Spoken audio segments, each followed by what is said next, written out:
Indian President Nath will undertake his first overseas trip from the 4th of October, that's tomorrow, till the 7th. This is no routine goodwill trip of the kind undertaken by ceremonial heads of state.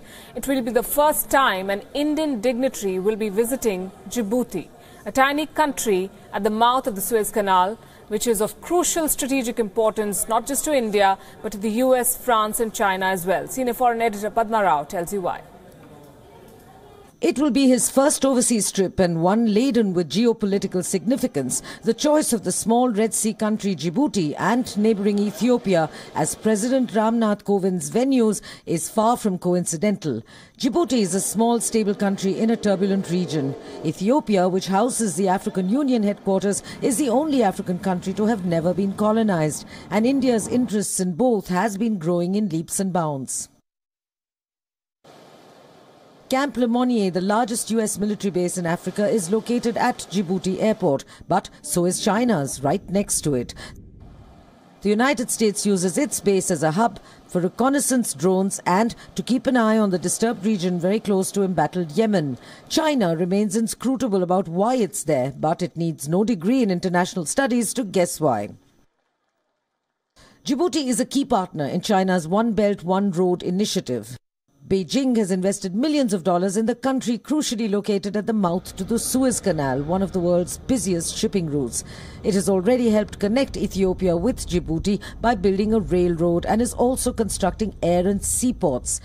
It will pay $100 million for setting up its base there, so Djibouti is more than interested. The presence of the United States and France has more to do with how close it is to disturbed regions like Yemen, which is barely 20 miles away and where there is a full-fledged war involving Saudi Arabia and many of its allies. Plenty of former Indian presidents have visited Ethiopia. Djibouti dignitaries have visited India, but Mr. Kovind's arrival in Djibouti will be a first-timer for any Indian head of state. Djibouti has an embassy in New Delhi, but India has none in the African country. Ties so far have been restricted to education, skills and medical training, but in today's world, it's all about geostrategy and gaining an edge. President Kovind's visit may have come later than those of China or the United States, but as the saying goes, it's better too late than to never have tried. Padma Rao, WION. And joining me in the studio, Ambassador Arun Singh. He stays with us for this discussion. Ambassador Singh, China has made huge investments in Africa, and that's no secret. India has for years talked about countering that influence and doing more in Africa, but not very much has been done in that direction. Do you believe this visit is a step in that direction towards changing that?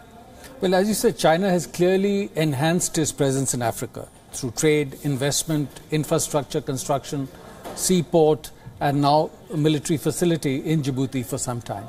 And China's expanding presence in Africa, which will also have strategic significance for us, keeping in mind the Indian Ocean, through which large part of India's trade flows, would require us perhaps to step up our presence in Africa. At the same time, I must say, China is not the only reason why we have been present in Africa for quite some time. You may recall that there is a significant Indian origin diaspora in Eastern Africa.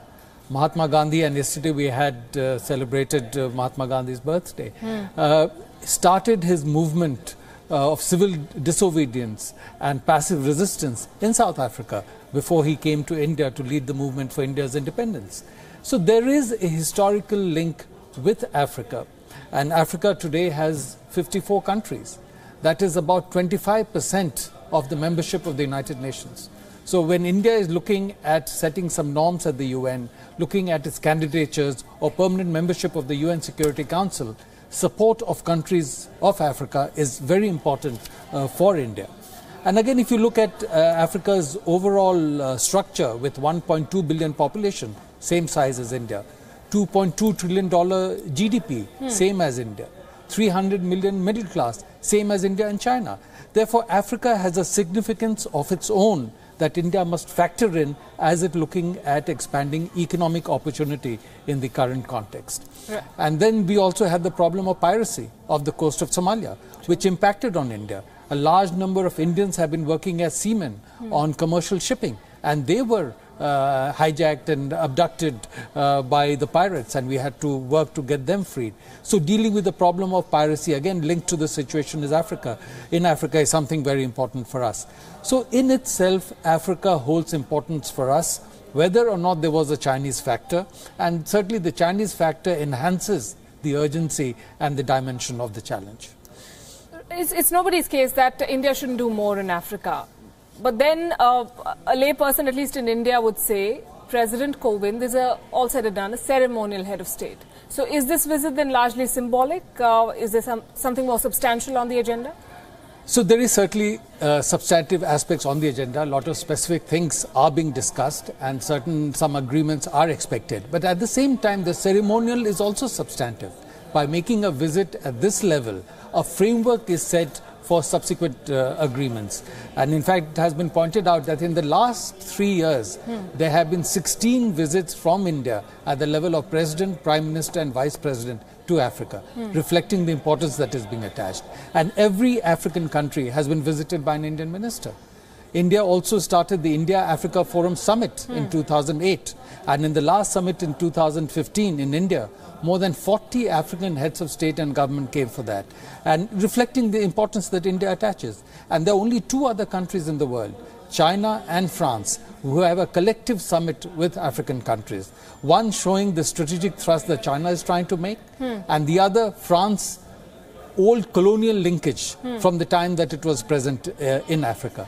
So in Africa, India has recognized that it has a certain advantage given the level of our development, given our historical linkage, given the support we enjoy in Africa based on the fact that after our independence, we had led the process of decolonization in Africa and gave it a lot of international support. He heads to Ethiopia next, and you've served in that country. What sort of engagement does India have with these countries? Not very many people know about what we do in Djibouti and Ethiopia, for example. Sure. So in Djibouti, aside from the trade, which is sort of minimal, about $300 million, there is the strategic dimension that most of our commercial ships stop at the port of Djibouti.